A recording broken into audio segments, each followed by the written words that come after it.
आजको क्लासमा हामीहरू बीबीएस थर्ड इयर अन्तर्गत रहेको subject foundation of financial system in Nepal अन्तर्गत रहेको च्याप्टर 3 यानी कि डिपोजिटरी फाइनेन्शियल इन्स्टिट्युसन अर्थात् निक्षेपमुखी वित्तीय संस्थाहरूको सम्बन्धमा छलफल गर्नेछौँ र यो च्याप्टरबाट चाहिँ हामीहरूलाई फाइनल एक्जाममा मिनिमम 10 मार्क्सको न्युमेरिकल प्रब्लम सोध्ने गर्छ। आजको क्लासमा चाहिँ हामीहरू सुरुमा यो च्याप्टरको बेसिक कन्सेप्ट र यो च्याप्टरसित जोडिएका फर्मुलाहरूलाई बुझ्ने कोसिस गर्नेछौँ र त्योभन्दा पश्चात गएर चाहिँ हामीहरू यो च्याप्टरसित जोडिएका प्रत्येक न्युमेरिकल प्रब्लमहरूलाई पनि सल्भ गर्न सिक्नेछौँ। के हो त डिपोजिटरी फाइनेन्शियल इन्स्टिट्युसन भनेको अर्थात् निक्षेपमुखी वित्तीय संस्थाहरू भनेको चाहिँ के हो, के कस्ता संस्थाहरूलाई चाहिँ हामीहरू निक्षेपमुखी वित्तीय संस्थाहरू भनेर बुझ्न तथा परिभाषित गर्न सक्छौँ, यसको बारेमा सुरुमा अलिकति हामीहरू छलफल गरिहालौँ। ल, विभिन्न सर्वसाधारण जनताहरू माझबाट अथवा विभिन्न सङ्घ संस्थाहरूबाट अथवा विभिन्न सरकारी निकायहरूबाट निक्षेप सङ्कलन गरेर अथवा डिपोजिट कलेक्सन गरेर उक्त कलेक्सन भएको डिपोजिटलाई अथवा सङ्कलित भएको निक्षेपलाई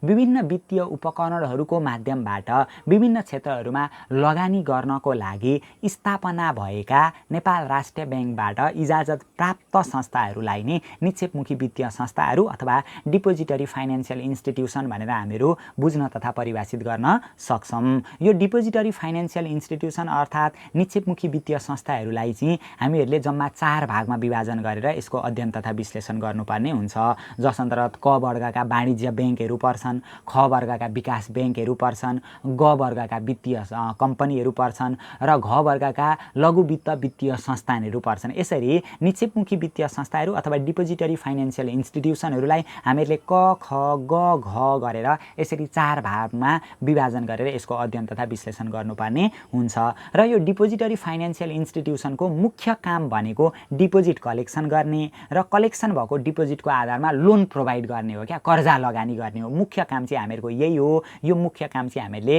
यो डिपोजिटरी फाइनेन्शियल इन्स्टिट्युसनहरूको बिर्सिनु हुँदैन।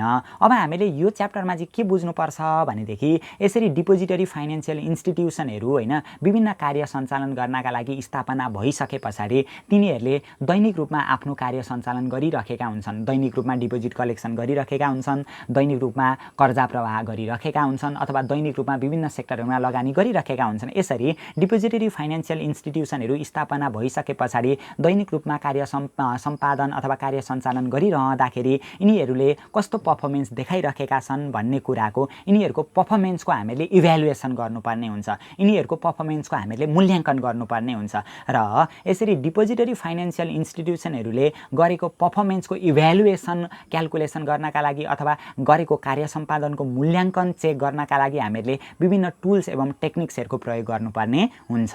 अबको पाटोमा चाहिँ हामीहरू त्यही कुरामाथि छलफल गर्नेछौँ। ल, जस अन्तर्गत सबैभन्दा सुरुमा हामीले रिटर्न अन इक्विटी अथवा आरओईको क्यालकुलेसन गर्नुपर्ने हुन्छ। रिटर्न अन इक्विटीको मतलब जुन त्यो डिपोजिटरी फाइनेन्शियल इन्स्टिट्युसनहरू छन् नि, त्यो डिपोजिटरी फाइनेन्शियल इन्स्टिट्युसनहरूको इक्विटीले कति प्रतिशत रिटर्न दिइरहेको छ भन्ने कुरा चाहिँ हामीले इभ्यालुएसन गर्नुपर्ने हुन्छ, त्यसको मूल्याङ्कन गर्नुपर्ने हुन्छ क्या। यो रिटर्न अन इक्विटी यो कुरा नि यो च्याप्टर कति धेरै सजिलो छ क्या, लास्टै नै सजिलो छ। नाजुक च्याप्टरको सूची अन्तर्गत पर्छ, सूची नम्बर 1 मा पर्छ भनेर हामीले बुझ्दा पनि हुन्छ क्या, त्यति सजिलो छ। फर्मुला चाहिँ अलिकति धेरै खालको सुरुमा लागे तापनि हामीहरूको लागि युजफुल फर्मुला त्यति धेरै छैन।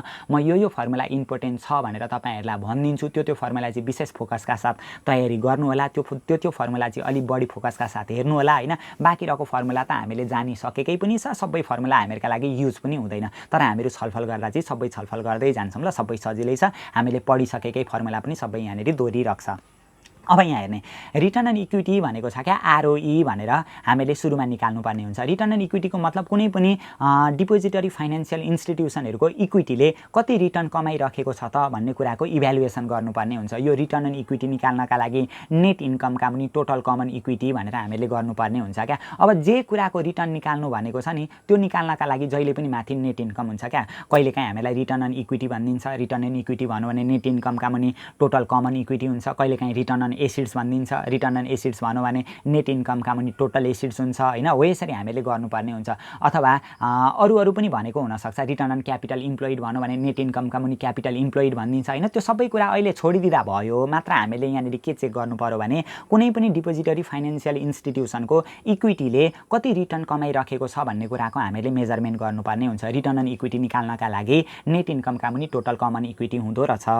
अनि त्यसै त्योभन्दा पछाडि अब योसित यस्तो इन्फर्मेसन हामीलाई दिएन भनेदेखि नि अर्को तरिकाबाट पनि हामीहरू रिटर्न अन इक्विटी निकाल्न सक्छौँ क्या। कुनै पनि डिपोजिटरी फाइनेन्सियल इन्स्टिट्युसन अथवा बैंक तथा वित्तीय संस्थाहरूको इक्विटीले कति रिटर्न कमाइराखेको छ भन्ने कुराको मेजरमेन्ट गर्नका लागि अर्को फर्मुला पनि हामीहरू प्रयोग गर्न सक्छौँ।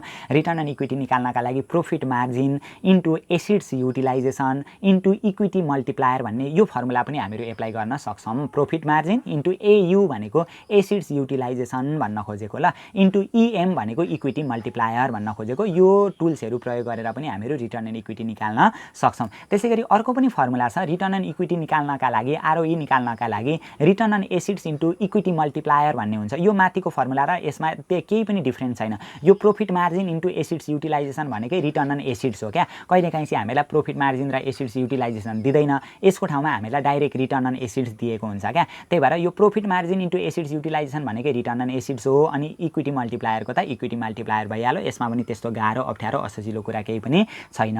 यो चाहिँ हामीले रिटर्न अन इक्विटी क्यालकुलेसन गर्न सिक्यौँ। अब यहाँनिर के आयो भने यहाँ एउटा हामीले प्रोफिट मार्जिन भन्ने प्रयोग गरेका छौँ, अर्को एसिड्स युटिलाइजेसन भन्ने प्रयोग गरेका छौँ, अर्को इक्विटी मल्टिप्लायर भन्ने प्रयोग गरेका छौँ। अब यिनीहरूको पनि हामीले फर्मुला जान्नुपर्ने हुन्छ ल। अब के हो त प्रोफिट मार्जिन भनेको? प्रोफिट मार्जिन भनेको हामीहरू पहिले पढ्थ्यौँ नि अघिल्लो क्लासहरूमा net profit margin, gross profit margin भनेर पढ्थ्यौँ नि। यो प्रोफिट मार्जिन भनेको चाहिँ नेट प्रोफिट मार्जिन भन्न खोजेको क्या हो। यो प्रोफिट मार्जिन यानि कि पीएम निकाल्नका लागि नेट इन्कमका मुनि टोटल अपरेटिङ इन्कम हुन्छ, सरी नेट इन्कम अथवा नेट प्रोफिट पनि भन्छ, नेट प्रोफिट आफ्टर ट्याक्स पनि भन्छ ल। त्यही भएर प्रोफिट मार्जिन अथवा पीएम निकाल्नका लागि नेट इन्कमका मुनि टोटल अपरेटिङ इन्कम भनेर हामीले गर्नुपर्ने हुन्छ। यो चाहिँ हामीले नि बैंक तथा वित्तीय संस्थाहरूको हिसाब गर्नुपर्ने हुन्छ क्या। हामीले योभन्दा अघिल्लो क्लासहरूमा चाहिँ कम्पनीसित रिलेटेड हिसाब गरेका थियौँ नि त। हो त्यो कम्पनीसित रिलेटेड हिसाब गर्दा कम्पनीमा चाहिँ सेल्स हुन्थ्यो, कम्पनीमा चाहिँ सेल्सको कुरा आउँथ्यो। यहाँनिर चाहिँ सेल्सको कुरा आउँदैन क्या, यहाँनिर चाहिँ टोटल अपरेटिङ इन्कमको कुरा आउँछ।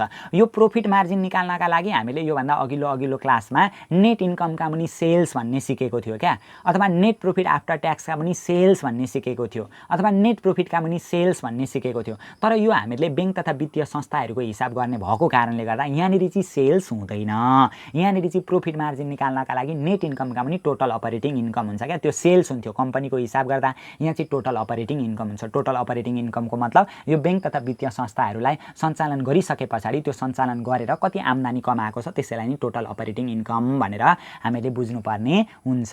अब एकछिनमा यसको पाटो आइहाल्छ। प्रोफिट मार्जिनको फर्मुला के रहेछ? नेट इन्कमका पनि टोटल अपरेटिङ इन्कम हुँदो रहेछ ल। अनि यहाँनिर अर्को आएको छ नि एसिड्स युटिलाइजेसन, एयु भनेको एसिड्स युटिलाइजेसन। एसिड्स युटिलाइजेसन भनेको कुनै पनि बैंक तथा वित्तीय संस्थाहरूले आफूसित भएको एसिड्सलाई कतिसम्म युटिलाइज गरिराखेको छ त, जति धेरै नाफा कमाइराखेको छ त्यति नै बढी युटिलाइज भएको मानिन्छ क्या। त्यही भएर एसिड्स युटिलाइजेसन रेसियो निकाल्नका लागि त्यो टोटल अपरेटिङ इन्कम जम्मा आम्दानी कति कमाइराखेको छ डिभाइड बाई टोटल एसिड्स भनेर हामीले गर्नुपर्ने हुन्छ। भएको एसिड्सलाई प्रयोग गरेर कति आम्दानी कमाइराखेको छ त, भएको एसिड्सको आधारमा कति प्रतिशत आम्दानी कमाइराखेको छ त, अथवा एसिड्सलाई कसरी युटिलाइजेसन गरिराखेको छ त, एसिड्सको प्रभावकारिता हामीले चेक गर्ने यो टुल्स भयो क्या। एसिड्स युटिलाइजेसन एयु निकाल्नका लागि टोटल अपरेटिङ इन्कमका पनि टोटल एसिड्स हुँदो रहेछ। त्योभन्दा पछाडि इक्विटी मल्टिप्लायर इएम भन्ने हुन्छ क्या। इक्विटी मल्टिप्लायरको मतलब कुनै पनि बैंक तथा वित्तीय संस्थामा भएको इक्विटीको कति गुणा टोटल एसिड्स छ भनेर हामीले चेक गर्नुपर्ने हुन्छ क्या। इक्विटी मल्टिप्लायर इएम निकाल्नका लागि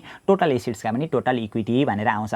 मानिलिउँ यो टोटल एसिड्सका पनि टोटल इक्विटी गर्दाखेरि हामीहरूको यहाँनिर 3 आयो भने नि कुनै पनि बैंक तथा वित्तीय संस्थामा भएको इक्विटीको 3 गुणा चाहिँ टोटल एसिड्स रहेछ भन्ने कुराको हामीहरू जानकारी पाउन सक्छौँ। केबाट? इक्विटी मल्टिप्लायरबाट। अर्को छ रिटर्न अन एसिड्स भन्छ क्या, आरओए भन्छ। आरओए को मतलब रोए भनेर भन्दा पनि हुन्छ क्या। रोए भनेको धुरु रुनु चाहिँ होइन है। अघि आरओई भनेको थियो नि, आरओई भनेको रोई, अब आरओए भनेको रोए अनि रुवाबासी भयो भन्न खोजेको चाहिँ होइन है। रिटर्न अन एसिड्स भनेको आरओए भनेको रिटर्न अन एसिड्स। अब अघि हामीले के भनेका थियौँ भने रिटर्न अन इक्विटी निकाल्नका लागि नेट इन्कमका पनि टोटल कमन इक्विटी हुन्छ भनेका थियौँ हामीले। रिटर्न भन्ने बित्तिकै माथि नेट इन्कम हुन्छ। के को रिटर्न भनेको थियो? इक्विटीको, त्यही भएर तल टोटल कमन इक्विटी भनेर भयो। अब यहाँनिर रिटर्न अन एसिड्स भनेको छ क्या आरओए। रिटर्न भन्ने बित्तिकै माथि नेट इन्कम, के को रिटर्न भनौँ? एसिड्सको, त्यही भएर टोटल एसिड्स भनेर हामीले गर्नुपर्ने हुन्छ। अनि यो रिटर्न अन एसिड्स आरओए अब योसित रिलेटेड डाटा दियो भने त हामीहरू यो लाउँछौँ भइहाल्यो। अब कहिलेकाहीँ चाहिँ रिटर्न अन एसिड्स योसित रिलेटेड डाटा हामीलाई दिँदैन क्या। नेट इन्कम टोटल एसिड्स हामीलाई दिँदैन र यो प्रोफिट मार्जिन र एसिड्स युटिलाइजेसन दिएर रिटर्न अन एसिड्स निकाल्नु भन्छ क्या। हो यो return on assets plus ROA निकाल्नका लागि चाहिँ profit margin into assets utilization भनेर हामीले लेख्नुपर्ने हुन्छ। अघि पनि हामीले यो डिस्कस गरेका थियौँ। यहाँनिर हेर्नु त सबैजनाले, जस्तै यो profit margin into assets utilization, यो इक्विटी रिटर्न अन इक्विटी निकाल्नका लागि profit margin into assets utilization into EM हामीले गरेका थियौँ नि। यो profit margin into assets utilization भनेकै रिटर्न अन एसिड्स हो क्या। Profit margin into assets utilization भनेकै रिटर्न अन एसिड्स हो। त्यही भएर profit margin into assets utilization भनेकै के रहेछ, रिटर्न अन एसिड्स रहेछ। यो भयो टाक्रे टुक्रे फर्मुला क्या। यो यिनीहरू फर्मुला चाहिँ हामीले योभन्दा अघिल्लो क्लासहरूमा पनि पढिसकेको कुरा हो, जानिसकेको कुरा हो। त्यसलाई अलिकति हामीले रिभिजन गऱ्यौँ। योसित रिलेटेड न्युमेरिकल प्रब्लम पनि हामीलाई फाइनल एक्जाममा अलिकति जोडेर आउन सक्छ। त्यही भएर हामीले चाहिँ तयारीका रूपमा चाहिँ बस्नुपर्ने हुन्छ। यो जुन पार्ट 1 क्लास छ नि, पार्ट 1 क्लासमा हामीले जे कुराहरू डिस्कस गरिराखेका छौँ, जुन फर्मुलाहरू डिस्कस गरिराखेका छौँ, तपाईँहरूले कापीमा उतार्नु भयो भने भोलिका दिनमा गएर तपाईँहरूलाई पनि सजिलो हुन्छ। ल, च्याप्टर त अत्यन्तै धेरै सजिलो छ, किनभने हुबहु सार्नुपर्ने किसिमको च्याप्टर दिइरहेको छ। यो अलिकति फर्मुला चाहिँ हामीले ख्याल गऱ्यौँ भने एक्जाममा त सबै कुरा खुत्रुकै तिनीहरू दिएकै हुन्छ। टपक्क टिप्दै हामीले जुरुक्क उठाउँदै ल्याउँदै राख्दै गऱ्यौँ भने पनि मिलिहाल्छ क्या। फर्मुला चाहिँ अलिकति हामीले सुरुमा जान्नुपर्ने हुन्छ। अब फर्मुला पनि त्यति अप्ठ्यारो छैन। अब हामीहरू जुन फर्मुला यहाँदेखि उँधो डिस्कस गर्न आँटिराखेका छौँ नि, त्यो चाहिँ हामीहरूको एक्जामको लागि धेरै नै बढी महत्त्वपूर्ण हुन्छन्। ल, यहाँनिर हामीलाई इन्ट्रेस्ट एक्सपेन्सेस रेसियो निकाल्नु भन्छ क्या। अब कुनै पनि ब्याङ्क तथा वित्तीय संस्थाहरूले अघि हामीले सुरुमै परिभाषामा के भन्यौँ भने विभिन्न सर्वसाधारण जनताहरू माझबाट अथवा विभिन्न सङ्घ संस्थाहरूबाट अथवा विभिन्न सरकारी निकायहरूबाट पहिले डिपोजिट कलेक्सन गर्छ क्या। निक्षेपको रूपमा पैसा स्वीकार गर्छ। अब डिपोजिट कलेक्सन गरिसके पछाडि नि हामीहरू पनि तपाईँहरू पनि एउटा कुरा ख्याल गर्नु त, हामीहरूले लगेर ब्याङ्कमा पैसा जम्मा गऱ्यौँ भने हामीले जम्मा गरेको पैसामा ब्याङ्कले त ब्याज दिन्छ नि त। हो, त्यही भएर यहाँ पनि हामीले त्यही बुझ्नु पर्यो क्या।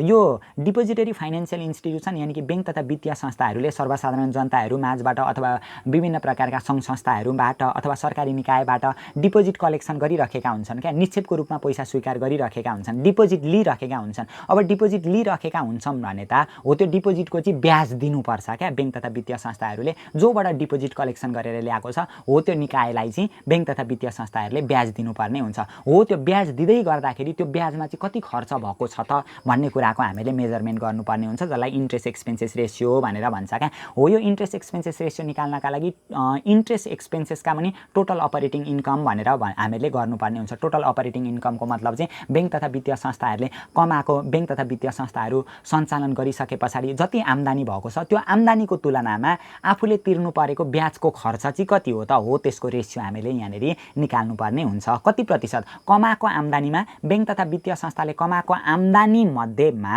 कति प्रतिशत चाहिँ ब्याजमा खर्च गरिरहेको छ त अथवा डिपोजिटको ब्याज तिरिरहेको छ त भन्ने कुराको हामीले मेजरमेन्ट चाहिँ इन्ट्रेस्ट एक्सपेन्सेस रेसियोबाट गर्नुपर्ने हुन्छ।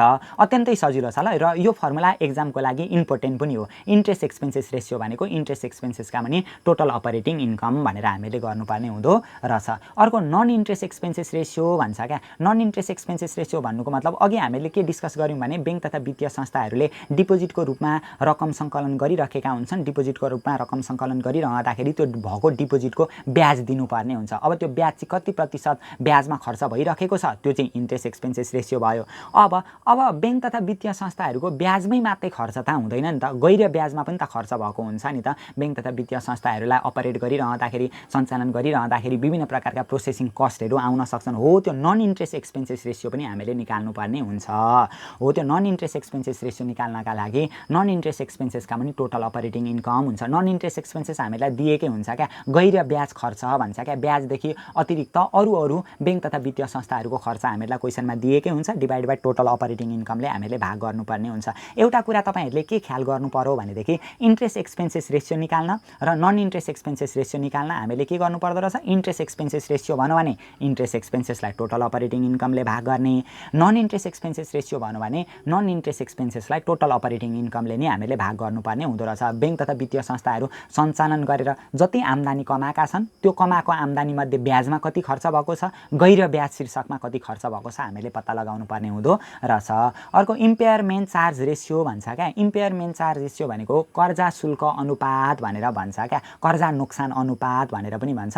कर्जा नोक्सान अनुपात भन्नुको मतलब चाहिँ नि अब अघि पनि हामीले परिभाषामा के भन्यौँ भने बैंक तथा वित्तीय संस्थाहरूले नियमित रूपमा अथवा दैनिक रूपमा विभिन्न सर्वसाधारण जनताहरू माझबाट अथवा विभिन्न सङ्घ संस्थाहरू माझबाट अथवा विभिन्न सरकारी निकायहरूबाट पहिले डिपोजिट कलेक्सन गर्छन्, निक्षेपको रूपमा पैसा सङ्कलन गर्छन्, उक्त सङ्कलन भएको डिपोजिटको आधारमा कर्जा प्रवाह गर्छन् क्या। अरू सेक्टरमा ऋणहरू पनि लगानी गरिरहेका हुन्छन्। अब ऋणहरू लगानी गरिरहँदाखेरि बैंक तथा वित्तीय संस्थाहरूले अरूलाई ऋण दिइरहेका हुन्छन्।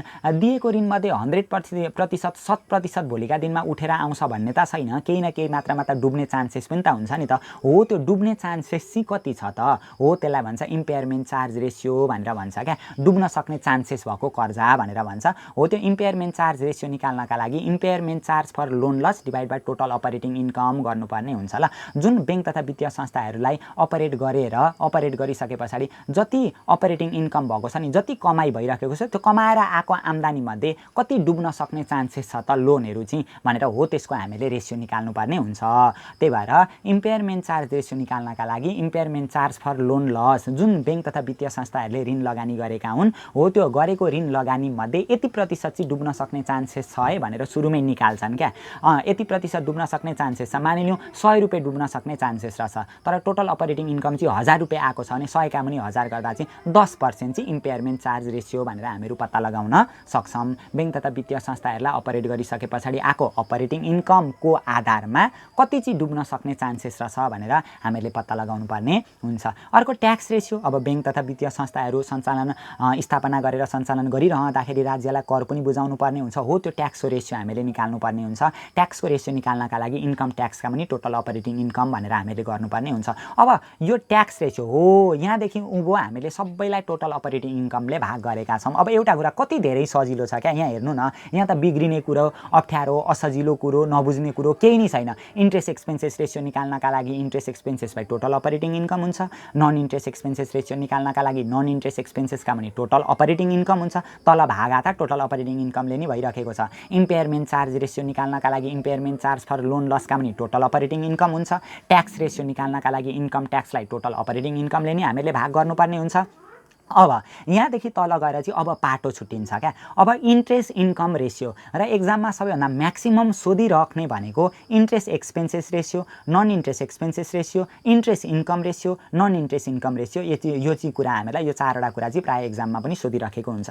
अब इन्ट्रेस्ट इन्कम रेसियो निकाल्नको लागि इन्ट्रेस्ट इन्कमको मतलब अघि हामीले के भनेका थियौँ भने बैंक तथा वित्तीय संस्थाहरूले विभिन्न सर्वसाधारण जनताहरू माझबाट अथवा विभिन्न सङ्घ संस्थाहरू माझबाट अथवा विभिन्न सरकारी निकाय बाट पहिले डिपोजिट कलेक्सन गर्छन्, निक्षेप स्वीकार गर्छन्, पैसा एकट्ठा गर्छन् र त्यो जम्मा भएको पैसा मध्ये विभिन्न सेक्टरमा लगानी गर्छन् अथवा कर्जाहरू प्रवाह गर्छन् क्या। अरूलाई ऋणहरू पनि दिइरहेका हुन्छन्, ऋणमा पनि लगानी गरिरहेका हुन्छन्। अब बैंक तथा वित्तीय संस्थाहरूले आफूले पनि ऋण लगानी गरिरहेका हुन्छन्। आफूले ऋण लगानी गरेका छन् भने जुन सेक्टरमा ऋण लगानी गरेका छन् त्योबाट चाहिँ ब्याज पाउँछन् क्या बैंक तथा वित्तीय संस्थाहरूले। हो त्यही भएर इन्ट्रेस्ट इन्कम रेसियो, कुनै ठाउँमा ऋण लगानी गरेर बैंक तथा वित्तीय संस्थाहरूले ब्याजबाट कति कमाएका छन् त भनेर हो त्यो रेसियो हामीले निकाल्नुपर्ने हुन्छ, जसलाई इन्ट्रेस्ट इन्कम रेसियो भनेर भनिन्छ। इन्ट्रेस्ट इन्कमका पनि टोटल एसिड्सले हामीले भाग गर्नुपर्ने हुन्छ। अब यहाँनिर एसिड्स र लाइबिलिटिजको कुरा हामीले सुरुमै केमा क्लियर हुनुपर्छ भने बैंक तथा वित्तीय संस्थाहरूले नि विभिन्न सर्वसाधारण जनताहरू माझबाट अथवा विभिन्न सङ्घ संस्थाहरू माझबाट अथवा विभिन्न सरकारी निकायहरूबाट जुन त्यो डिपोजिट कलेक्सन गर्छन् नि, बैंक अथवा वित्तीय संस्थामा डिपोजिट हुन आएको पैसा भनेको बैंकको लाइबिलिटिज हो क्या। बैंक तथा वित्तीय संस्थाको लाइबिलिटिज भनेको डिपोजिट हुन्छ र बैंक तथा वित्तीय संस्थाको एसिड्स भनेको लोन हुन्छ। जुन बैंक तथा वित्तीय संस्थाले अरू सेक्टरमा आफूले ऋण लगानी गरेका हुन्छन् नि, आफूले गरेको ऋण लगानी चाहिँ बैंक तथा वित्तीय संस्थाका लागि टोटल एसिड्स हुन जान्छ, एसिड साइड हुन जान्छ। त्यही भएर यहाँ हेर्ने ल, इन्ट्रेस्ट इन्कम रेसियो निकाल्नका लागि नि ब्याजबाट कति कमाएका रहेछन् त, कति प्रतिशत चाहिँ ब्याजबाट आम्दानी भएको रहेछ त बैंक तथा वित्तीय संस्थाबाट, बैंक तथा वित्तीय संस्थालाई भनेर निकाल्नका लागि इन्ट्रेस्ट इन्कमका पनि टोटल एसिड्सले भाग गर्नुपर्ने हुन्छ। बैंक तथा वित्तीय संस्थाको टोटल एसिड्स भनेको जुन बैंक तथा वित्तीय संस्थाले अरूलाई ऋण लगानी गरेका हुन्छन् हुन्छन् त्यो त्यो एउटा एसिड्स हो ब्याङ्क तथा वित्तीय संस्थाको। अरू ब्याङ्क तथा वित्तीय संस्थाले अन्य ठाउँमा इन्भेस्टमेन्टहरू पनि गरेका हुन सक्छन्। त्यो इन्भेस्टमेन्टहरू ब्याङ्क तथा वित्तीय संस्थाले गरेको लोन लगानीहरू अनि ब्याङ्क तथा वित्तीय संस्थामा भएको पैसाहरू यो सबैलाई जोडेर हामीले टोटल एसिड्स क्याल्कुलेसन गर्नुपर्ने हुन्छ। अहिले यति मात्रै के बुझिराख्यौँ भने इन्ट्रेस्ट इन्कम रेसियो निकाल्नका लागि इन्ट्रेस्ट इन्कमका पनि टोटल एसिड्स हुँदो रहेछ। इन्ट्रेस्ट इन्कम कसरी कमाउँदो रहेछ? ब्याङ्क तथा वित्तीय संस्थाले विभिन्न सेक्टरहरूमा ऋण लगानी गरिराखेका हुँदा रहेछन्, कर्जा प्रवाह गरिराखेका हुँदा रहेछन्। हो त्यो गरेको ऋण लगानीबाट ब्याङ्क तथा वित्तीय संस्थाले ब्याज कमाउँदा रहेछन्। त्यो ब्याज कमाएको चाहिँ कति प्रतिशत कमाएको छ त एसिड्सको आधारमा भनेर एसिड्सलाई आधार बनाएर हामीले इन्ट्रेस्ट इन्कम रेसियो निकाल्नुपर्ने हुन्छ। त्यसै गरी नन इन्ट्रेस्ट इन्कम रेसियो भन्छ क्या। अब इन्ट्रेस्टको फाल्टु अतिरिक्त अन्य कामहरूबाट पनि ब्याङ्क तथा वित्तीय संस्थाले पैसा कमाइराखेका हुन्छन्। कोही कोही बेला एजेन्ट भएर काम गरिराखेका हुन्छन्, त्यहाँबाट पैसा लिइराखेका हुन्छन् होइन, कमिसनहरू प्राप्त गरिराखेका हुन्छन्। विभिन्न अन्य ब्याजदेखि फाल्टु अरू शीर्षकबाट ब्याङ्क तथा वित्तीय संस्थाहरूले कमाइराखेका हुन्छन्। हो त्यो चाहिँ नन इन्ट्रेस्ट इन्कम रेसियो भनेर हामीले निकाल्नुपर्ने हुन्छ। नन इन्ट्रेस्ट इन्कम रेसियो निकाल्नका लागि नन इन्ट्रेस्ट इन्कमका पनि टोटल एसिड्सले हामीले भाग गर्नुपर्ने हुन्छ। गैर ब्याज आम्दानी क्या, ब्याजभन्दा फाल्टु अरू कुन सेक्टरबाट ब्याङ्कले कमाइराखेको छ हो त्यसको आधारमा हामीले रेसियो निकाल्नुपर्ने हुन्छ। ब्याङ्कको इन्ट्रेस्ट एक्सपेन्सेस रेसियो पनि हुन्छ, इन्ट्रेस्ट इन्कम रेसियो पनि हुन्छ। इन्ट्रेस्ट एक्सपेन्सेस भनेको ब्याङ्कमा डिपोजिट हुन आएको पैसाको ब्याङ्कले ब्याज तिर्नुपर्छ अनि ब्याङ्कले जुन ऋण लगानी गरेको हो त्यहाँबाट चाहिँ ब्याङ्कले इन्ट्रेस्ट कमाउँछ क्या। त्यही भएर interest expenses ratio, interest income ratio हामीले दुईटै क्याल्कुलेसन गर्नुपर्ने हुन्छ। हामीहरू यहाँनिर केमा छौँ भने इन्ट्रेस्ट इन्कम रेसियो भनेको इन्ट्रेस्ट इन्कमका पनि टोटल एसिड्स हुँदो रहेछ। नन इन्ट्रेस्ट इन्कम रेसियो भनेको नन इन्ट्रेस्ट इन्कमका पनि टोटल एसिड्स हुँदो रहेछ। र एउटा अब कम्पेयर पोइन्ट चाहिँ के छ यहाँनिर भनेदेखि हामीले एउटा कुरा यहाँसम्म आइसक्दाखेरि के बुझ्नुपर्छ भनेदेखि अघि इन्ट्रेस्ट एक्सपेन्सेस रेसियो निकाल्नका लागि नि इन्ट्रेस्ट एक्सपेन्सेस रेसियो निकाल्न इन्ट्रेस्ट एक्सपेन्सेसलाई टोटल अपरेटिङ इन्कमले भाग गरेका थियौँ, त्यो चाहिँ अपरेटिङ इन्कमको आधारमा रेसियो निकालिन्छ। नन इन्ट्रेस्ट एक्सपेन्सेस रेसियो निकाल्न पनि नन इन्ट्रेस्ट एक्सपेन्सेसका पनि टोटल अपरेटिङ इन्कमले भाग गरेका थियौँ। चाहे हामीले इन्ट्रेस्ट एक्सपेन्सेस रेसियो निकालौँ चाहे नन इन्ट्रेस्ट एक्सपेन्सेस रेसियो निकालौँ, यो एक्सपेन्सेस रेसियो निकाल्दाखेरि टोटल अपरेटिङ इन्कमले हामीले भाग गर्नुपर्ने हुन्छ। तर इन्ट्रेस्ट इन्कम रेसियो र नन इन्ट्रेस्ट इन्कम रेसियो निकाल्दा चाहिँ टोटल एसिड्सले भाग गर्नुपर्ने हुन्छ। इन्ट्रेस्ट इन्कम रेसियो निकाल्नका लागि इन्ट्रेस्ट इन्कमका पनि टोटल एसिड्स हुन्छ, नन इन्ट्रेस्ट इन्कम रेसियो निकाल्नका लागि नन इन्ट्रेस्ट इन्कमका पनि टोटल एसिड्स हुँदो रहेछ। यसरी हामीले सल्भ गर्नुपर्ने हुन्छ। पछि न्युमेरिकल प्रोब्लमहरूलाई पनि कन्फ्युज हुने कुरा केही पनि छैन। इन्ट्रेस्ट एक्सपेन्सेस र नन इन्ट्रेस्ट एक्सपेन्सेस निकाल्न त्यही इन्ट्रेस्ट एक्सपेन्सेस र नन इन्ट्रेस्ट एक्सपेन्सेसलाई टोटल अपरेटिङ इन्कमले भाग गर्नुपर्छ। अनि इन्कमको कुरा आयो भने चाहिँ इन्ट्रेस्ट इन्कम रेसियो र नन इन्ट्रेस्ट इन्कम रेसियो निकाल्नका लागि नन इन्ट्रेस्ट इन्कम रेसियो निकाल्नका लागि हो त्यही इन्ट्रेस्ट इन्कम र नन इन्ट्रेस्ट इन्कमलाई टोटल एसिड्सले हामीले भाग गर्नुपर्ने हुँदो रहेछ। त्यहाँभन्दा पछाडि नेट इन्ट्रेस्ट मार्जिन हामीले निकाल्नुपर्छ क्या, एनआइएम भनेर। यो पनि हामीहरूको फाइनल एक्जामको लागि इम्पोर्टेन्ट हुन्छ। अघिको 4वटा पोइन्ट धेरै इम्पोर्टेन्ट, किनभने interest expenses ratio, non interest expenses ratio, interest income ratio र नन इन्ट्रेस्ट इन्कम रेसियो यो एक्जामको लागि चाहिँ बढी इम्पोर्टेन्ट। अनि अर्को पनि हामीहरूको एक्जामको लागि इम्पोर्टेन्ट भनेको चाहिँ नेट इन्ट्रेस्ट मार्जिन निकाल्नु भनिराखेको हुन्छ क्या, एनआइएम हो। यो नेट इन्ट्रेस्ट मार्जिन निकाल्नका लागि चाहिँ नेट इन्ट्रेस्ट इन्कमका पनि अर्निङ एसिड्स भनेर हामीले अर्निङ एसिड्सले भाग गर्नुपर्ने हुन्छ। अर्निङ एसिड्सको आधारमा चाहिँ हामीले नेट इन्ट्रेस्ट मार्जिन निकाल्नुपर्ने हुन्छ। अब के हो त नेट इन्ट्रेस्ट इन्कम भनेको? हो यो नेट इन्ट्रेस्ट इन्कम भनेको चाहिँ नि इन्ट्रेस्ट इन्कममा इन्ट्रेस्ट एक्सपेन्सेस हामीले घटाउनु पर्ने हुन्छ। जुन ब्याङ्कले ब्याजबाट कमाएको हुन्छ नि, हो त्यो ब्याङ्कले ब्याजबाट कमाएको र ब्याङ्कको ब्याजमा भएको खर्च बिचको फरकलाई अर्निङ एसिड्सले हामीले भाग गर्नुपर्ने हुन्छ। अब ब्याङ्कको एसिड्स पनि दुई किसिमको हुन्छ क्या, एउटा अर्निङ एसिड्स हुन्छ, पैसा कमाउने किसिमको एसिड्सहरू हुन्छ, अर्को नन अर्निङ एसिड्स हुन्छ क्या, पैसा नकमाउने किसिमको एसिड्स हुन्छ। अर्निङ एसिड्सको मतलब नि अब ब्याङ्कले कसैलाई ऋण लगानी गरेको छ भने त्यो ब्याङ्कका लागि अर्निङ एसिड्स हुन्छ, किनभने त्यहाँबाट ब्याज कमाउँछ नि त। अनि ब्याङ्कले कुनै ट्रेजरी बिलहरू, ट्रेजरी बोन्डहरूमा अथवा अन्य कुनै सेक्टरमा इन्भेस्टमेन्ट गरेको छ भने हो त्यहाँबाट पनि ब्याङ्कले कमाउँदैन त। ट्रेजरी बिलहरू, ट्रेजरी नोट्सहरू अथवा बोन्ड डिभेन्चरहरू सेयरहरुमा लगानी गरेको छ भने त्यहाँबाट पनि पैसा कमाइराखेको हुन्छ क्या। त्यही भएर ब्याङ्कको अर्निङ एसिड्स भनेको इन्भेस्टमेन्ट इन सेक्युरिटिज, विभिन्न प्रकारका सेक्युरिटिजहरुमा लगानी गरेको छ, सेयरहरुमा लगानी गरेको छ, डिभेन्चरहरुमा लगानी गरेको छ, ट्रेजरी बिल, ट्रेजरी नोट्सहरुमा लगानी गरेको छ भने त्यहाँबाट पनि उले अतिरिक्त पैसा कमाउँछ। अनि नेट लोन एन्ड लीज भनेको छ कसैलाई ऋण प्रदान गरेको छ अथवा भाडामा केही कुरा दिएको छ भने त्यहाँबाट पनि ब्याङ्कले कमाइराखेको हुन्छ क्या। त्यही भएर अर्निङ एसिड्स भनेको यो दुईटा पोइन्ट चाहिँ हामीले ख्याल गर्नुपर्ने हुन्छ। Investment securities plus net loan and lease भनेर यो दुईटा जोडो भने भने चाहिँ हामीहरूको अर्निङ एसिड्स आउँदो रहेछ, ब्याङ्कको अर्निङ एसिड्स आउँदो रहेछ। अब नन अर्निङ एसिड्स पनि हुन्छ क्या, जस्तै ब्याङ्कको भल्टमा राखेको पैसा, ब्याङ्कमा पैसा राखिराखेको छ भने त्यो पैसाले केही कमाउँदैन, ती भएको पैसाले त केही कमाएन नि त। अनि ब्याङ्कको फर्निचरहरू आइटमहरू त्यो राखेको हुन्छ नि, ब्याङ्कको परिसरमा बस्नका लागि कुर्सी बेन्चहरू राखेको हुन्छ, त्यसले पनि ब्याङ्कमा केही कमाउँदैन क्या, हो त्यो चाहिँ नन अर्निङ एसिड्सभित्र पर्दछ। त्यही भएर यो नेट इन्ट्रेस्ट मार्जिन निकाल्नका लागि चाहिँ नेट इन्ट्रेस्ट इन्कमका लागि मुनि अर्निङ एसिड्सले हामीले भाग गर्नुपर्छ। नेट इन्ट्रेस्ट इन्कम भनेको इन्ट्रेस्ट इन्कम, ब्याङ्कको ब्याजबाट भएको आम्दानी, ऋण लगानी गरेको, ब्याङ्कले ऋण लगानी गरेको छ भने त्यहाँबाट ब्याजमा आम्दानी हुन्छ, माइनस इन्ट्रेस्ट एक्सपेन्सेस भनेको ब्याङ्कको ब्याजमा भएको खर्च, ब्याङ्कमा जुन डिपोजिट हुन आएको पैसा छ त्यसको ब्याङ्कले ब्याज तिर्नुपर्छ, त्यसमा कति खर्च भयो त्यो दुईटा बिचको डिफ्रेन्ट चाहिँ नेट इन्ट्रेस्ट इन्कम हुन्छ। त्यो नेट इन्ट्रेस्ट इन्कमलाई अर्निङ एसिड्सले भाग गर्यो भने नेट इन्ट्रेस्ट मार्जिन हामीहरू पत्ता लगाउन सक्ने रहेछौँ।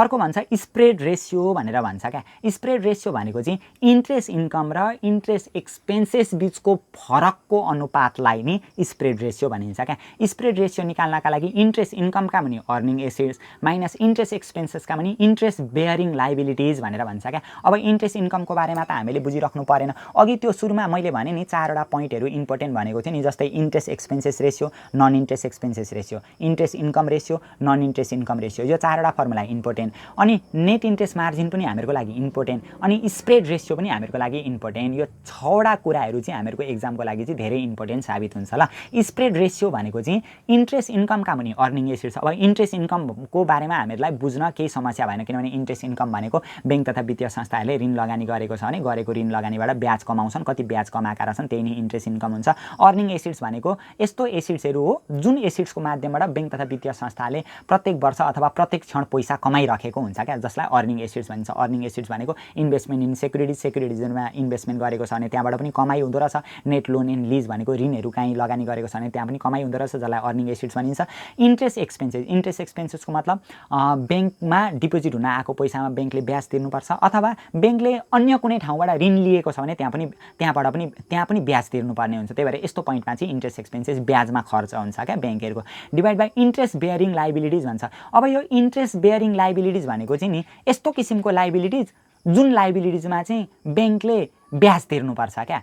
अब कस्तो ब्याज तिर्नुपर्ने किसिमको लाइबिलिटिज भनेको ब्याङ्कमा डिपोजिट हुन आएको पैसा ब्याङ्कका लागि लाइबिलिटिज हो, जसमा त ब्याज तिर्नुपर्छ नि त, इन्ट्रेस्ट बेयर गर्नुपर्छ। अनि डिबेन्चरहरू, बोनहरू अथवा अन्य ठाउँबाट लिएको ऋणहरू छ भने यहाँ पनि ब्याङ्कले ब्याज तिर्नुपर्छ, हो यसलाई चाहिँ इन्ट्रेस्ट बेयरिङ लाइबिलिटिज भनेर हामीले बुझ्नुपर्ने हुन्छ।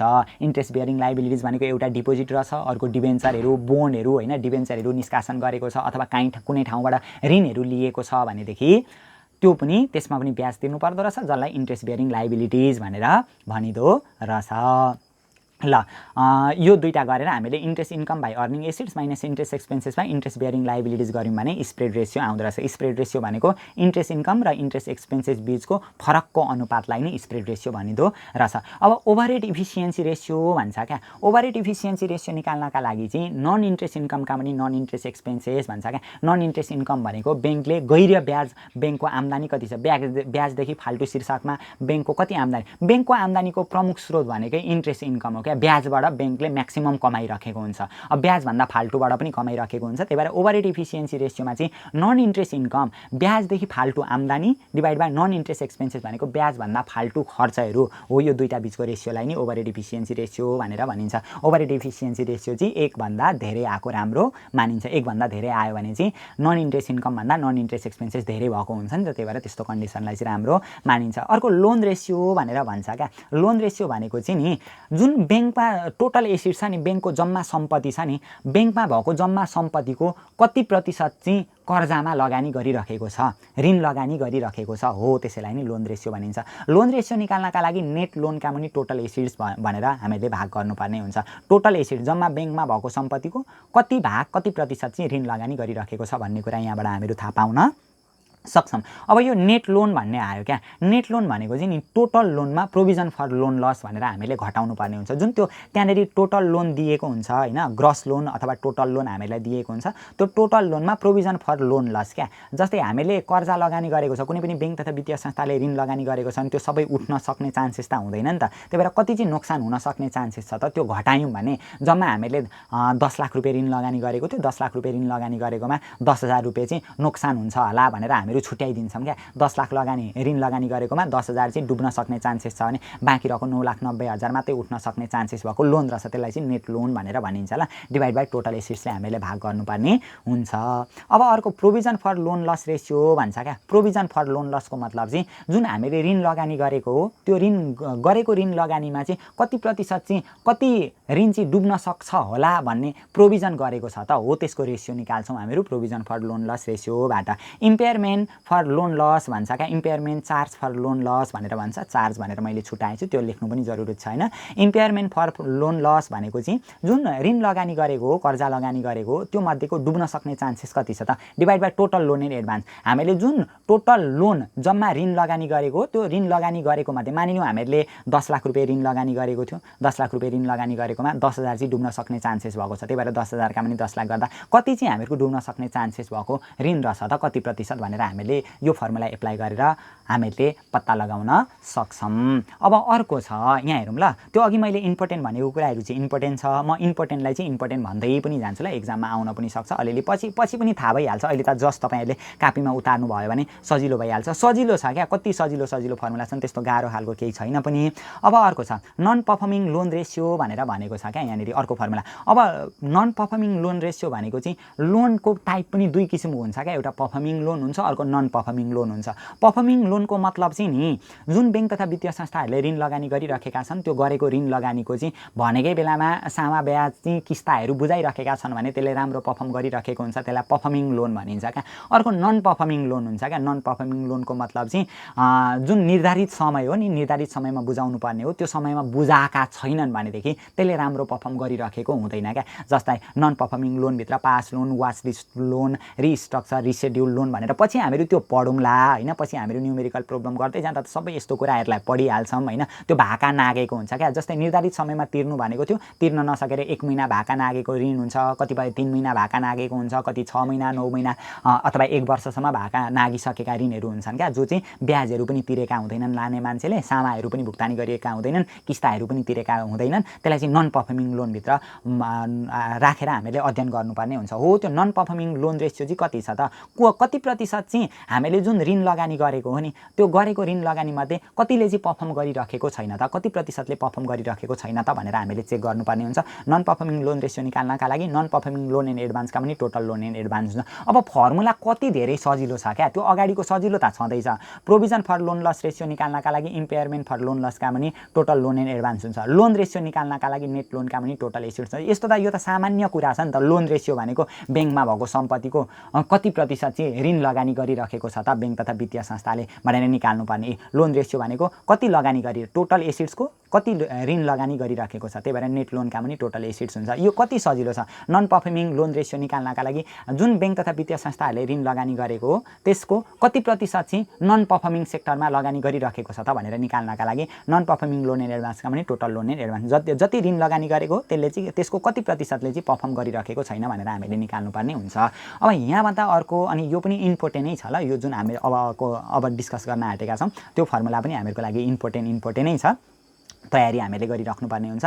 आरटी भन्छ क्या, RT is equal to R0 minus GT plus PT plus RT भन्छ। अब यो चाहिँ केसित रिलेटेड छ भने ब्याङ्क तथा वित्तीय संस्थाहरूले नियमित रूपमा होइन निरन्तर रूपमा दैनिक रूपमा आफ्नो काम कार्यवाहीहरू सञ्चालन गरिरहँदाखेरि होइन विभिन्न सेक्टरमा कर्जा प्रवाह गरिराखेका हुन्छन्, ऋण लगानी गरिराखेका हुन्छन्। ऋण लगानी गरिरहँदाखेरि नि उनीहरूले रिजर्भको ब्यालेन्स पनि राखिराख्नुपर्ने हुन्छ। भोलिका दिनमा गएर ऋण उठ्न सकेन भने त कहाँबाट परिपूर्ति गर्नु त हो, त्यसको लागि रिजर्भ छुट्याउनु पर्ने हुन्छ क्या। हो त्यो रिजर्भसित रिलेटेड यहाँनिर हामीहरू अब पढ्छौँ ल, जसमा RT is equal to R0 minus GT plus PT अनि प्लस RT भन्छ। अब यसको बारेमा अलिकति डिस्कस गरौँ। RT भनेको require amount of reserve for loan loss at the end of the year, end of the T year भन्छ क्या। कुनै एउटा सर्टेन वर्षको अन्तिमसम्ममा हामीले रिजर्भमा होइन लोन लसको लागि कति चाहिँ रिजर्भका लागि राख्नुपर्छ त हो, त्यसलाई RT भनिन्छ क्या। हो यो RT निकाल्नका लागि R0 भनेको चाहिँ beginning amount of reserve for loan loss भन्छ।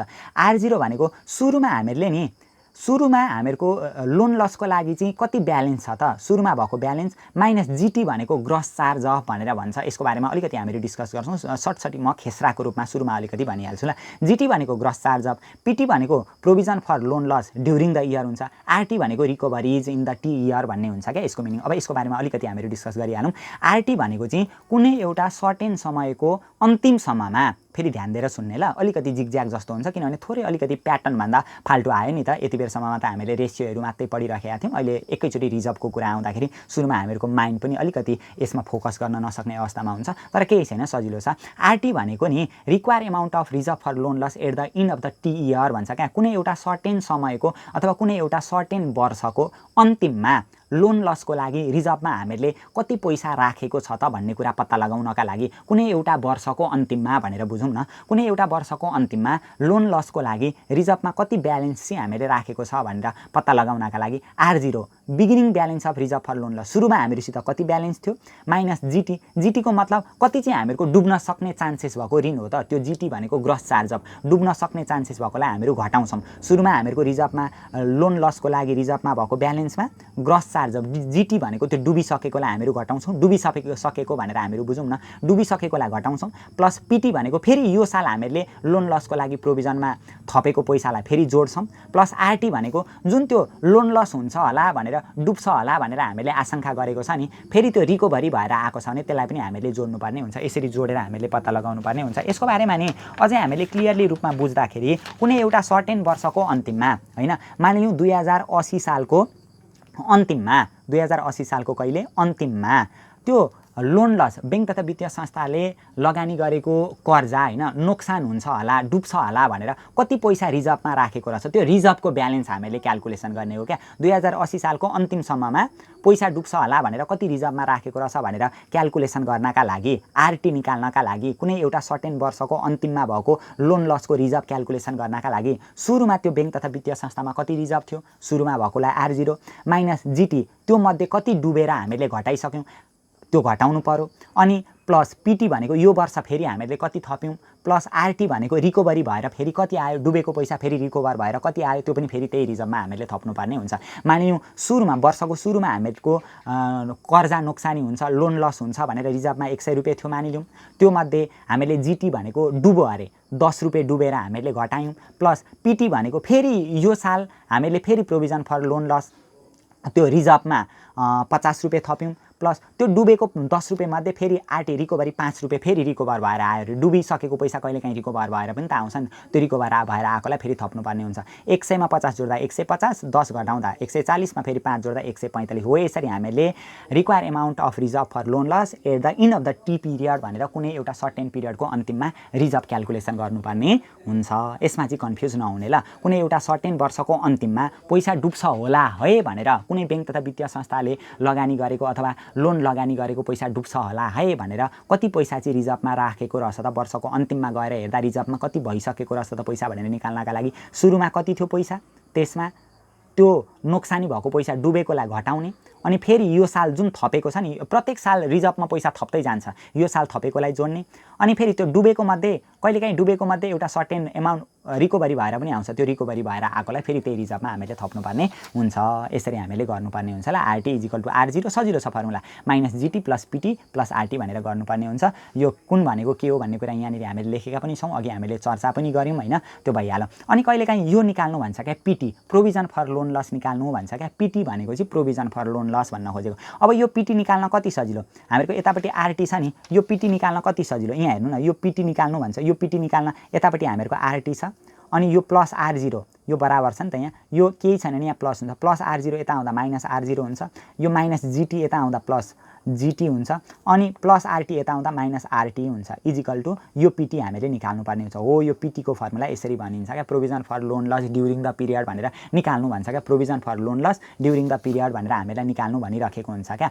लोन लसको लागि कति प्रोभिजन गरेको रहेछ यो वर्षमा भनेर निकाल्नु भन्छ, यो RT minus R0 plus GT minus RT गरेर यो फर्मुला एप्लाई गरेर RT minus R0 plus GT minus RT गरेर निकाल्नुपर्ने हुन्छ। अनि कहिलेकाहीँ नेट चार्ज अफ भनेर भन्छ क्या, net charge off, net charge of मतलब चाहिँ नि, नेट चार्ज अफको मतलब यो जुन छ नि, यो माइनस जिटीलाई प्लस आरटी गर्यो भने नेट चार्ज अफ आउँछ। के अरे, net charge off. Net charge अफको मतलब नि हामीले यो साल डुबेको पैसा घटायौँ, हामीले यो जिटी भनेको चाहिँ यो डुबिसकेको पैसा घटाएको हो क्या। अब कहिलेकाहीँ डुबिसकेको पैसा घटाइसकेपछि पनि त्यो डुबेको पैसा फेरि उठेर आउँछ क्या। हो यो माइनस जिटी प्लस आरटी गऱ्यो भने चाहिँ नेट चार्ज अफ भनेर आउँछ ल। नेट चार्ज अफ भनेर हामीले निकाल्नु भनिराखेको हुन्छ। नेट चार्ज अफ निकाल्नु भन्यो भने माइनस जिटी प्लस आरटी भनेर हामीले गर्नुपर्ने हुन्छ। नेट चार्ज अफको मतलब gross charge of minus recovery भनेर फर्मुला अर्कै प्याटर्नमा पछि हामीहरू लेख्छौँ, तर त्यो फर्मुला चाहिँ यहाँबाट जन्म भएको हो। त्यतिखेर पनि म तपाईँहरूलाई हिसाब गर्ने सिलसिलामा यो पनि प्रष्टसँगले बुझाउँछु होइन। यसको मतलब चाहिँ के रहेछ, जुन डुबेको मानिलिउँ 10 रुपियाँ डुबेको थियो त्यो घटाइसकेको थियो। अब डुबेको मात्रै 5 रुपियाँ उठेर आयो भने वास्तवमा त हामीहरूको 5 रुपियाँ मात्रै डुबेछ नि त, त्यो त गयो माइनस भयो भनेर माइनस पाउँछ। मानिलिउँ हामीहरूको 10 रुपियाँ डुबेको थियो, हामीले घटाएको थियो, 10 रुपियाँ मात्रै फेरि 5 रुपियाँ उठेर आयो भने वास्तवमा त हामीहरूको 5 रुपियाँ डुबेछ नि त। हो यसरी हामीले के निकाल्नुपर्छ, नेट चार्ज अफ वास्तविक रूपमा हामीले घटाएको चाहिँ कति मात्रै रहेछ, 5 रुपियाँ मात्रै रहेछ भनेर निकाल्नुपर्ने हुन्छ। अनि नेट चेन्ज इन रिजर्भ भन्छ क्या, रिजर्भ चाहिँ कतिले चेन्ज भयो त्यो निकाल्नु भन्छ क्या। अब नेट चेन्ज इन रिजर्भ निकाल्नका लागि नि यो जुन छ नि रिजर्भ कतिले चेन्ज भयो भनेर निकाल्नका लागि यही फर्मुलाबाट यो माइनस जिटी प्लस आरटी गर्नुपर्छ ल। माइनस जिटी प्लस आरटी गरियो भने चाहिँ नेट चेन्ज इन रिजर्भ भनेर हामीले निकाल्नुपर्ने हुन्छ। रिजर्भ चाहिँ कतिले चेन्ज भयो त, सरी आरटी होइन पिटी भन्न खोजेको ल। नेट चेन्ज इन रिजर्भ चाहिँ कतिले चेन्ज भयो त, माइनस जिटी प्लस आरटी, यो सरी फेरि आरटी भनिराखेको छु, माइनस जिटी प्लस पिटी गर्यो भने चाहिँ नेट चेन्ज इन रिजर्भ कतिले चेन्ज भयो भन्ने कुरा आउँछ। पिटी भनेको यो साल हामीले रिजर्भका लागि थपेको पैसा, माइनस जिटी भनेको डुबेको पैसा हो। यो दुईटा बिचको फरक चाहिँ के आउँदो रहेछ, चेन्ज इन रिजर्भ भनेर आउँदो रहेछ ल। नेट चेन्ज इन रिजर्भ भन्यो भने माइनस जिटी प्लस पिटी हुँदो रहेछ। नेट चार्ज अफ भनौँ भने माइनस जिटी प्लस आरटी हुन्छ। नेट चेन्ज इन रिजर्भ भन्यो भने माइनस जिटी प्लस पिटी हुन्छ। यही फर्मुलाबाट आएको हो क्या। यो नेट चार्ज अफ भन्यो भने माइनस जिटी प्लस आरटी हुन्छ।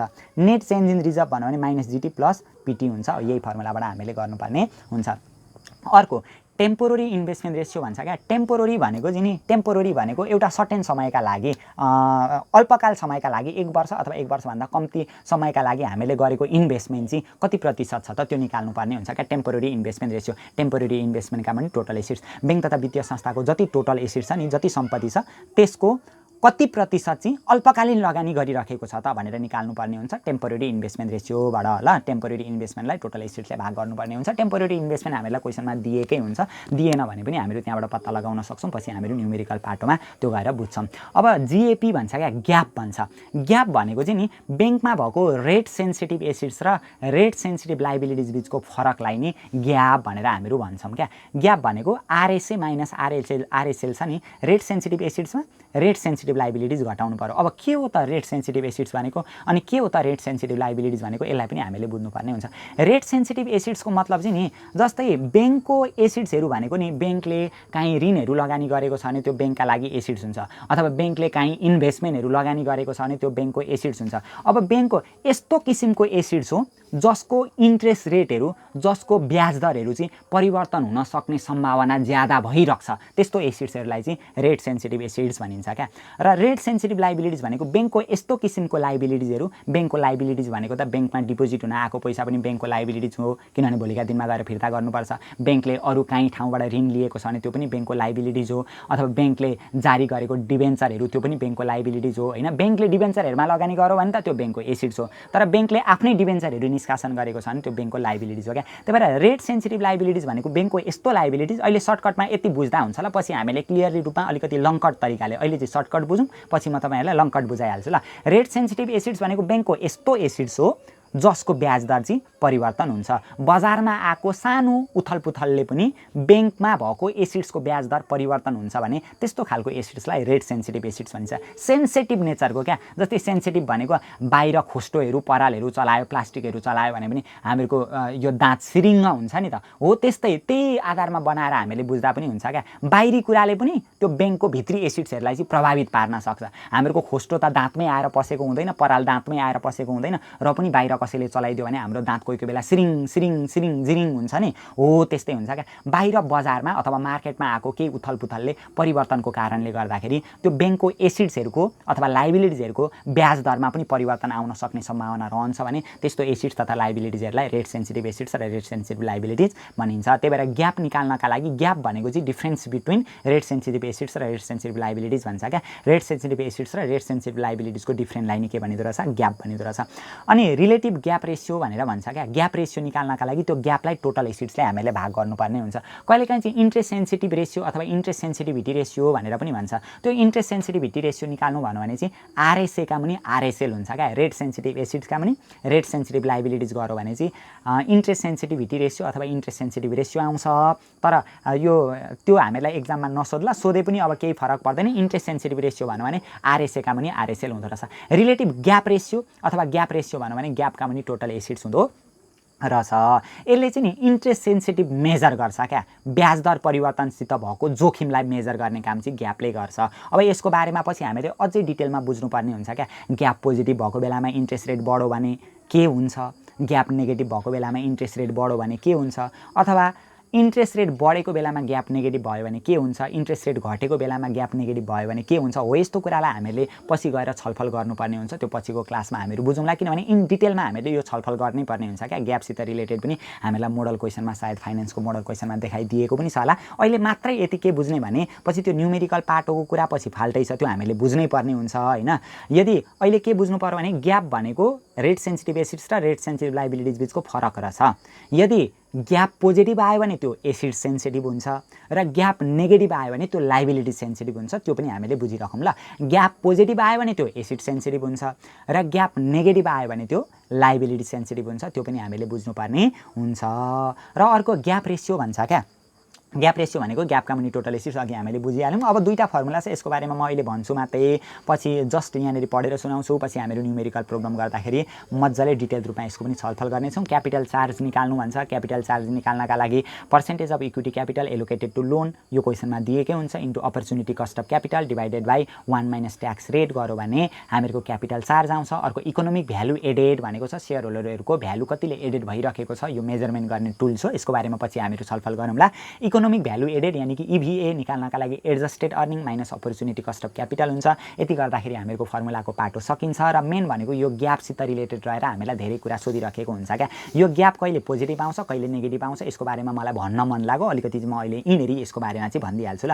कहिलेकाहीँ ग्याप हामीहरूको पोजिटिभ आउँछ, कहिलेकाहीँ ग्याप हामीहरूको के आउँछ नेगेटिभ आउँछ। यदि ग्याप पोजिटिभ आयो भने त्यो इन्ट्रेस्ट सेन्सिटिभ हुन्छ, ग्याप नेगेटिभ आयो भने त्यो लाइबिलिटी सेन्सिटिभ हुन्छ। अब यहाँ हेर्ने ल, हामीहरूको के बुझ्नुपर्छ भनेदेखि नि अर्को कुरा यहाँनिर हामीले के बुझ्नुपर्छ भने यदि ग्याप पोजिटिभ भएको बेलामा इन्ट्रेस्ट रेट बढ्यो भने, इन्ट्रेस्ट रेट इन्क्रिज भयो भने, यहाँ हेर्ने ल, यहाँ ध्यान दिउँ, इन्ट्रेस्ट रेट यहाँ ध्यान दिउँ ल, यो इन्ट्रेस्ट रेट ग्याप पोजिटिभ भएको बेलामा इन्ट्रेस्ट रेट इन्क्रिज भयो भने, इन्ट्रेस्ट रेट इन्क्रिज भयो भने, ग्याप पोजिटिभ भएको बेलामा इन्ट्रेस्ट रेट इन्क्रिज भयो भने नेट इन्ट्रेस्ट इन्कम भन्छ क्या। नेट इन्ट्रेस्ट इन्कम पनि बढेर जान्छ। र ग्याप पोजिटिभ भएको बेलामा इन्ट्रेस्ट रेट डिक्रिज भयो भने नेट इन्ट्रेस्ट इन्कम पनि घटेर जान्छ। र ग्याप नेगेटिभ भएको बेलामा इन्ट्रेस्ट रेट बढ्यो भने नेट इन्ट्रेस्ट इन्कम घट्छ, इन्ट्रेस्ट रेट घट्यो भने नेट इन्ट्रेस्ट इन्कम बढ्छ। यो पछि हामीहरू बुझौँला। अहिले यो झन् जिगज्याग हुन्छ। अहिले चाहिँ के मात्रै बुझिराख्ने भनेदेखि न्युमेरिकल प्रोब्लम गर्दा हामीले बुझ्नै पर्ने हुन्छ मजाले। त्यो हामीहरू डिटेलमा जान्छौँ। अहिले के बुझ्ने भने ग्याप भनेको different between RSA minus RSL रहेछ। यदि पोजिटिभ आयो भने एसिड सेन्सिटिभ र नेगेटिभ आयो भने लाइबिलिटी सेन्सिटिभ हुँदो रहेछ। यति कुरा हामीहरूले बुझ्नुपर्ने हुन्छ। तपाईँहरूले पनि यो फर्मुलालाई चाहिँ कापीमा उतार्नु होला। बाँकी न्युमेरिकल प्रोब्लम गर्नका लागि केही पनि यो च्याप्टरमा समस्या हुँदैन। र बाँकी न्युमेरिकल प्रोब्लम सल्भिङ सहितको पार्ट चाहिँ हामीहरू योभन्दा पछिल्लो क्लासमा अपलोड गर्नेछौँ।